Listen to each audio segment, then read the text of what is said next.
हम पहुंचेंगे।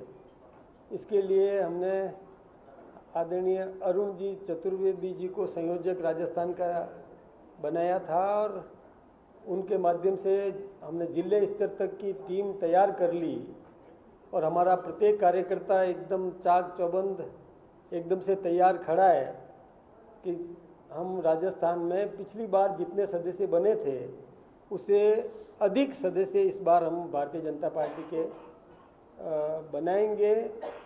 हमारे तो कार्यकर्ता लगातार पूछते जा रहे हैं, साहब कब शुरू कर रहे हो, हम जल्दी से जल्दी हम सदस्य बनना चाहते हैं। तो इस प्रकार का अभियान हमारा है और वो अभियान चलेगा।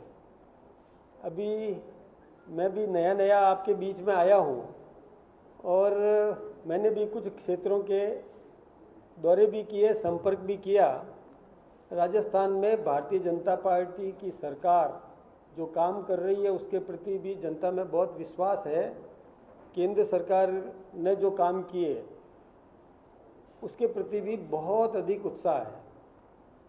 जनता के मन में जो विश्वास है उसके आधार पर हम निश्चित रूप से केंद्र सरकार की योजनाएं और राज्य सरकार की योजनाएं जो बजट में घोषणाएं की गई थी उनको हम धरातल तक पहुंचाएंगे।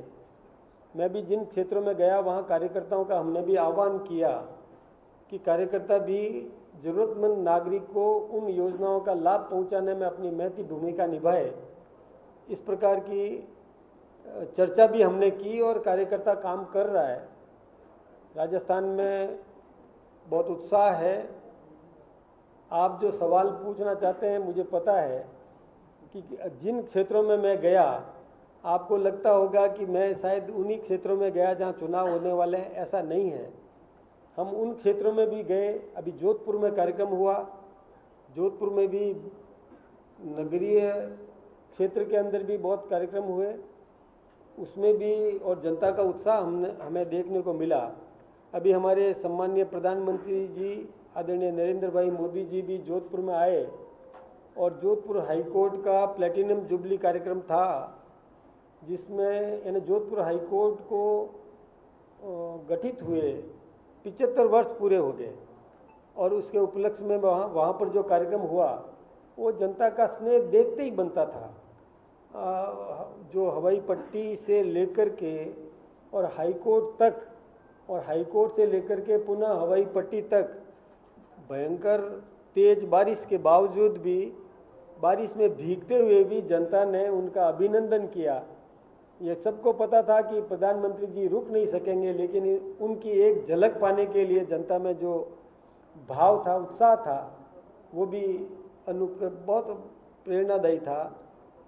तो जनता में तो बहुत अधिक हम सब के प्रति हमारी पार्टी के प्रति उत्साह है और हम सब कटिबद्ध हैं।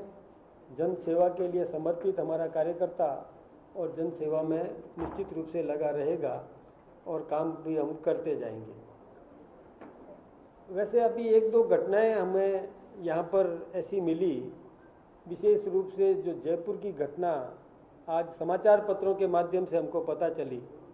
मैं तो समस्त जनप्रतिनिधियों को ये निवेदन करना चाहूँगा कि जनप्रतिनिधि जन सेवक बन करके काम करे।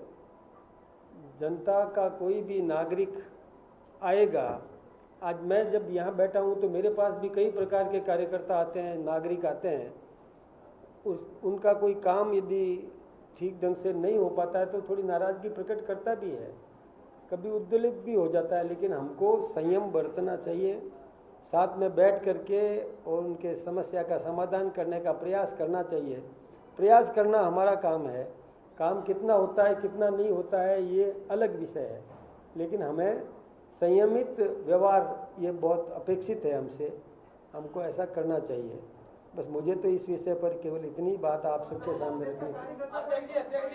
एक मिनट।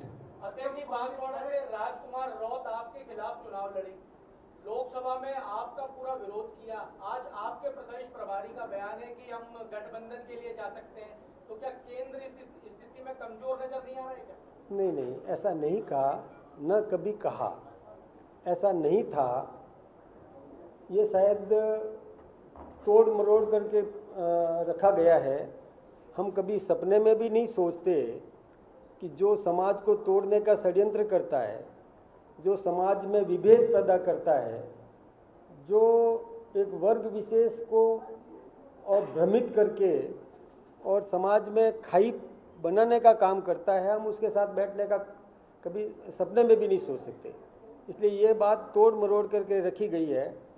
न तो हमारे प्रभारी ने ऐसी कोई बात कही, न हमने ऐसी कोई बात की। हम केवल अपने परिवार को चाक चौबंद कर रहे हैं, हमारे परिवार को और दुरुस्त कर रहे हैं, हमारे परिवार के साथ में बैठ करके हम चर्चा कर रहे हैं। हमने किसी दूसरे की चर्चा नहीं की। हर व्यक्ति को अपने अपने तरीके से, देखिए हम लोकतंत्र के पक्षधर हैं, तो लोकतंत्र में हर किसी को अपनी बात रखने का अधिकार है, हर किसी को राजनीति करने का अपना अधिकार है। वो राजनीति करे, हमको कोई आपत्ति नहीं है, लेकिन समाज को तोड़ने का कोई काम करता है तो हमें आपत्ति है। मैं ये कह रहा हूँ कि हाँ, बिल्कुल निश्चित रूप से समाज को तोड़ने का काम कर रहे हैं। समाज जो एक है, इतने वर्षों से जो आपस में समन्वय के साथ में जो समाज रहता है, उसमें इस प्रकार का विभेद पैदा करना कि मैं वो नहीं हूँ, मैं ऐसा हूँ वैसा हूँ, या हम वो नहीं हैं, ऐसी बात कहना मैं सोचता हूँ समाज को तोड़ने का सबसे बड़ा और दुष्कृत्य वो कर रहे हैं।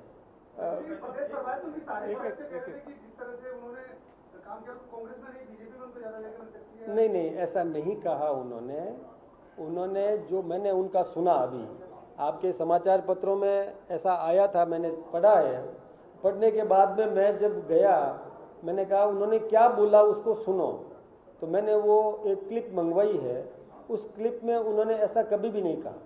उन्होंने ये कहा जरूर कि कोई भी युवक है, उत्साहित है, काम करे तो अब सरकार किसकी है तो उससे सहयोग ले, तो इसमें कोई दिक्कत की बात नहीं है। हम तो सहयोग देने को, विकास के काम में हम किसी का भी सहयोग कर सकते हैं, लेकिन राजनीतिक दृष्टि से सहयोग करने की बात नहीं कही है, न हम कभी कल्पना करते हैं। राधा मोहन दास जी कहते हैं कि अगर उन्हें कोई थ्रेट मिलता है, कोई हमला होता है, उसमें जिम्मेदार सचिन पायलट होंगे। इसका मतलब राजस्थान में जो आपकी सरकार है, आपकी जो पुलिस है, उसका भरोसा नहीं है उनको। मैं एक बात आपसे बताऊं, देखिए मैं आज के अखबार में ये भी था, समाचार पत्रों में, कि प्रदेश अध्यक्ष और प्रभारी को काले झंडे दिखाए गए। मैंने तो कोई झंडा नहीं देखा, न मैं उस समय एयरपोर्ट पर था भी नहीं। जो आप एयरपोर्ट की बात कर रहे हैं, वहाँ मैं नहीं था। मैं तो कार से पाली से आया था उस समय, और पाली से उदयपुर पहुँचा, और मैं तो सीधा ही जिस कार्यक्रम में जाना था मैं वहीं पहुँचा। मुझे कोई काले झंडे दिखाई दिए नहीं। अब जहाँ कहीं कुछ लोगों ने काले झंडे कहीं भी मान लो दिखाए होंगे, तो हम तो ये कहते हैं कि जो सुंदर व्यक्ति है उसको काला टीका लगाते हैं कि नहीं, सुंदर बालक को। तो किसी ने यदि काला टीका लगाया तो हम तो उसका भी स्वागत करते हैं। हम कहाँ विरोध कर रहे हैं, हमें कोई दिक्कत की बात नहीं है।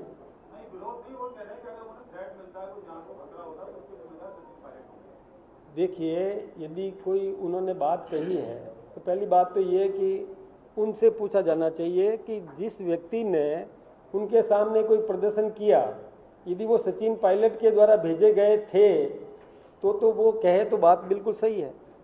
यदि उनके द्वारा भेजे गए और वो सचिन पायलट के समर्थन में कोई नारे लगा रहे थे, तो ये जवाबदेही तो उन्होंने सुनिश्चित कर दी उनके लिए। एक एक करके करो।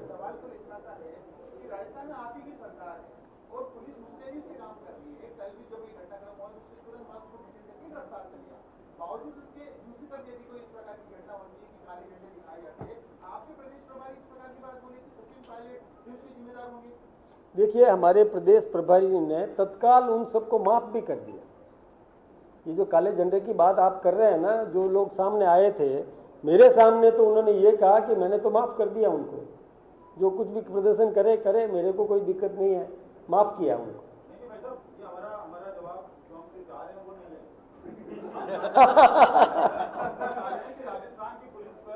देखिए, राजस्थान की पुलिस चाक चौबंद है, कहीं किसी को कोई खतरा नहीं है, लेकिन फिर भी यदि कोई अपराधी अपराध करता है तो जवाबदेही सुनिश्चित होती भी है। इसके लिए पुलिस का काम है, पुलिस अपना काम करेगी। पिछली सरकार में दिव्या मदेना ये कहा करती थी कि विधायक होकर सुरक्षित नहीं है, और इस सरकार के अंदर तो कल विधायक के साथ बदसलूकी होगी। अब इसको आप किस तरीके से देख रहे हैं? मैं वही आपसे निवेदन कर रहा हूँ कि किसी भी विधायक को वो जनता के प्रति जवाबदेह है। विधायक को समस्या का समाधान करना चाहिए और वो उन्होंने अपना कोई दायित्व निभाने के लिए कोई कार्यालय भी स्थापित किया हुआ है। वहाँ लोग आएंगे, लोग शिकायतें लेकर के आएंगे, उनका समाधान यदि संभव है तो समाधान करो, नहीं संभव है तो उनको समझा दो कि ये काम हो सकता है या नहीं हो सकता है। इसमें कहीं दिक्कत की बात नहीं है। कोई उत्तेजित होता है कि मैंने बार बार काम बताया और गुस्से में भी आता है, हमारे सामने भी आता है, गुस्से में आएगा वो व्यक्ति, तो भी हम उसको शांति से शालीनता से समझाएंगे कि भैया आपका काम संभव है तो हम मदद करते हैं, किसी को टेलीफोन करना है तो टेलीफोन कर देते हैं। उद्वेलित होकर के झगड़े के लिए उतरू नहीं होना चाहिए।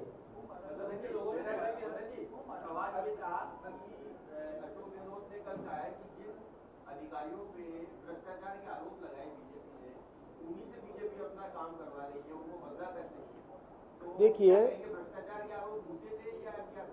एक बात मैं आपसे पूछूं, मेरा आप इसको थोड़ा उस रूप में लेना, अधिकारी है, हम अधिकारी की आदतों को सुधारेंगे। अधिकारी को बदलने का मतलब है कि उस अधिकारी को कहीं भी लगा दोगे तो वो उसकी आदत यदि वही रही तो वहां पर भी वो भ्रष्ट काम करेगा। इसलिए अधिकारी को सुधारना ये हमारा दायित्व है। अधिकारी के स्वभाव में परिवर्तन लाना ये हमारा कर्तव्य है। अधिकारी तो है, अब उस अधिकारी को आप यहाँ से ट्रांसफर करके कहीं भी भेज दोगे तो वहाँ वो अपराध वैसे ही काम करेगा जैसे पहले किया। इसलिए हमारा काम क्या है, सरकार का काम यही है कि अधिकारी कैसा भी हो उसके स्वभाव में परिवर्तन करना, उसको नेक नियति चलने के लिए सीख देना, ये सब हमारा काम है और हम करते हैं। ट्रांसफर कोई पनिशमेंट नहीं है, उसकी आदतों को सुधारना ये दायित्व है। वो ऐसा कोई गलत काम नहीं करे, ये हमारा कर्तव्य है। एक विधायक के साथ में धक्का मुक्की हुई, बात हुई, लेकिन जिस व्यक्ति की नाराजगी थी वो शौर्य चक्र विजेता था, उसकी भी पिटाई हुई। क्या कानून के हिसाब से उसको नहीं ट्रीट करना चाहिए था विधायक जी को, या विधायक जी के समर्थकों ने उसको पीटा? तो एक शौर्य चक्र विजेता की और एक जाबाज अधिकारी की, पुलिस के सेना के अधिकारी की, तो इस तरीके से उसकी बेइज्जत किया गया उसको। देखिए, मैं एक बात आपसे बताऊं, चाहे किसी भी पार्टी का व्यक्ति हो, शौर्य चक्र विजेता है, उसका सम्मान होना चाहिए, हम उसका सम्मान करते हैं। किसी भी प्रकार की अप्रिय घटना नहीं होनी चाहिए थी। यदि विधायक ने की या किसी जनता के किसी नागरिक ने की, मैं सोचता हूँ ये ठीक बात नहीं है। संयम बरतना चाहिए। यदि शालीनता से व्यवहार किया जाए तो कोई भी उत्तेजित व्यक्ति भी शांत हो सकता है, उसको भी शांत किया जाना चाहिए। सरकार आपकी है, क्या आप इस पूरे घटनाक्रम की गहराई में जाओगे, क्या जांच करवाओगे क्या? मैं सोचता हूं कि सरकार के सामने यदि कोई विषय आया तो सरकार उसका समाधान करेगी। सरकार के सामने कोई लेकर के आएगा कोई परिवाद, तो सरकार उसका समाधान करेगी।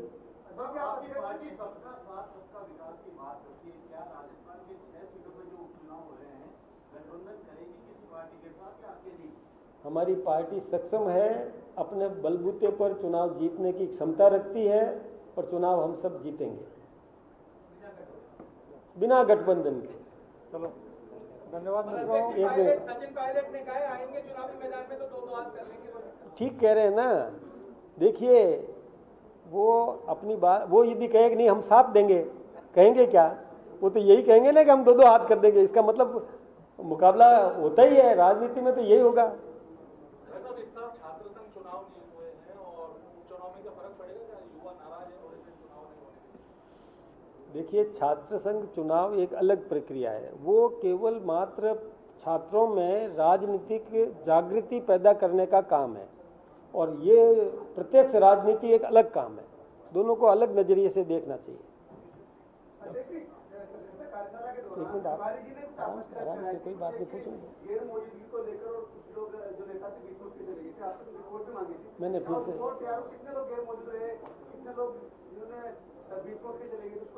कहाँ की बात कर रहे हैं? जो आपके अभियान की जो उद्घाटन हुआ था कार्यशाला का, जो उस समय प्रभारी जी आपसे कहा था कि जो नहीं आए गैर मौजूद रहे उनकी भी, तो बीच में नहीं, ऐसा कोई नहीं हुआ, ऐसा कोई काम नहीं हुआ, ऐसी कोई घटना भी नहीं हुई। मैं था ना उसमें। ये तो उस समय हमें पता चल गया था तो हमने भेजा 2 कार्यकर्ताओं को कि आप वो नॉमिनेशन फॉर्म ले लीजिए, 5 बजने वाले हैं, तो नॉमिनेशन फॉर्म लेकर के रख दो, बाद में भरेंगे। तो इसके लिए हमने 2 कार्यकर्ताओं को भेजा था, कोई ऐसी बात नहीं थी। हाँ, उसी में से भेजा था हमने, उसी दिन हमारे, हाँ, राजेंद्र जी राठौड़ और जोगेश्वर जी को हमने भेजा था। ये बात प्रदेश प्रभारी को पता नहीं थी क्या? हाँ, क्यों बताएंगे, वो बताने की जरूरत नहीं थी। आप तो कह रहे हैं कि कोई बात नहीं हुई और सोशल मीडिया पर वो स्पष्टीकरण दे रहे हैं। हाँ, इसका मतलब वो जो समर्थक उनके गुस्सा हो रहे हैं तो सूखने कपास न तो राजेंद्र जी राठौड़ ने कोई प्रतिक्रिया दी, न हमने कोई दी। हमको तकलीफ नहीं है, हमारे परिवार में हम सब भाई भाई हैं, एक हैं। हमें किसको तकलीफ है, मुझे समझ में नहीं आया। जब राजेंद्र जी राठौड़ और मदन राठौड़ दोनों भाई भाई हैं तो किसको तकलीफ है? बयान भी लेकिन आपके परिवार में से आया, आपके प्रदेश प्रभारी जी ने बयान दिया, तकलीफ तो यही। नहीं, उन्होंने कोई बयान ऐसा नहीं दिया, राजेंद्र जी के खिलाफ में कोई बयान नहीं दिया। देखिए, हमारी पार्टी में हम एक हैं, कहीं किसी के प्रति कोई ऐसी बात नहीं है, किसी भी प्रकार की बात कभी भी हो ही नहीं सकती। हम सब संगठित हैं, अनुशासित हैं। डोटासरा जी तो चाहेंगे ना, वो तो पैदा करेंगे ना, ये नहीं है तो भी पैदा करेंगे। वो कब चाहेंगे कि हम मजबूत बने?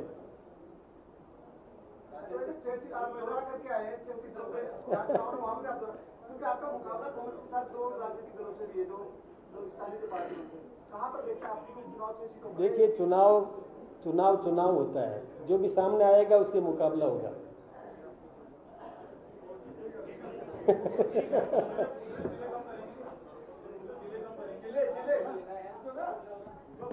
ये मेरा काम तो है नहीं, ये जिले वाला मेरा काम तो है नहीं, ये मेरा विषय नहीं है। मेरा विषय है पार्टी को मजबूत करना, सुदृढ़ करना और हर मोर्चे पर सफल होना। एकजुट है। आप सबका है। आज लोकसभा के कार्यक्रम हुआ था पीएम बिरला ऑडिटोरियम में, वहाँ पे आपके पूर्व सांसद ने आवाज में कहा था कि गहरे गहरे नत्थु गहरे राज्यसभा जा रहे हैं। राजेंद्र राठौड़ जी वरिष्ठ कार्यकर्ता है पार्टी के, वो क्यों नहीं गए? तो मैं अमित शाह जी और मोदी जी हम है ना, अरे गहरे नत्थु कह रहे, कुछ भी समझ लो, राज्यसभा में गए।